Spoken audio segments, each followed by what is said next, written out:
கைகேயி ராமனை வனவாசம் அனுப்பியதன் பின்னணியில் ஒரு அதிர்ச்சி அளிக்கும் உண்மை உண்டா? ராவண வதத்திற்கு பின் ராமர் சீதை, லட்சுமணர், வானரர் மற்றும் ராட்சச படையினருடன் புஷ்பக விமானத்தில் அயோத்திக்குச் சென்றார். வழியில் பரத்வாஜ முனிவரின் அழைப்பை ஏற்று அவரிடம் தங்கி மறுநாள் அனுமனை நந்திகிராமம் அனுப்பினார். ராமர், பரதன், சத்ருக்னன் அக்னி பிரவேசம் செய்ய தயாராக இருந்ததால் அனுமன் அவர்களை தடுத்தார். பரதனை சந்தித்த அவர், அம்மா எங்கே? நமஸ்கரிக்க வேண்டும் என்றார்.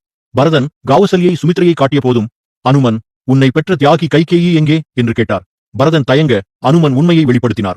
தசரதன் தன் சிறு வயதில் ஒரு இளந்தளிரை ஒடித்துவிட்டார். பால் வடிந்த அந்த இடத்தில் தாய் கொடி தசரதன் மேல் கோபம் கொண்டு தன்னைப் போலவே புத்திர பிரிவால் வாடுவாய் என தசரதருக்கு சாபம் அளித்தது.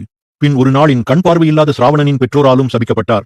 கோசல ராஜ்யத்தின் ஜாதகத்தின்படி அரியணை ஏறும் ராமர் அவரது உயிரினை இழப்பார் என அறிந்து ஆண்டு அனுபவித்து முதியவனாகிவிட்ட தசரதன் உயிர் நீப்பதே மேல் என கைகேயி எண்ணினாள். ராமர் 14 நாட்கள் வனவாசம் செல்ல வேண்டும் என்று தசரதரிடம் அவள் கேட்க விரும்பினாள். ஆனால் வாய் தவறி அது 14 வருடங்கள் என வந்துவிட்டது. எந்த பெண் தன் மாங்கல்யத்தை கூட பணயம் வைத்து மாற்றான் மகனை காப்பாள்? ராமரிடம் கைகேயி கொண்ட பிரியம் அத்தகையது. பரதா, நீ ராஜ்யத்தை ஏற்க மாட்டாய் என அவளுக்கு தெரியும். ஆகவேதான் நீ அரசாள வேண்டும் என்ற வரத்தை கேட்டாள்.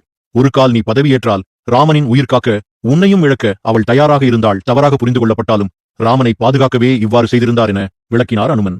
அனுமனின் விளக்கத்தால் பரதன் உட்பட அனைவருக்கும் கைகேயின் தியாகம் புரிந்தது.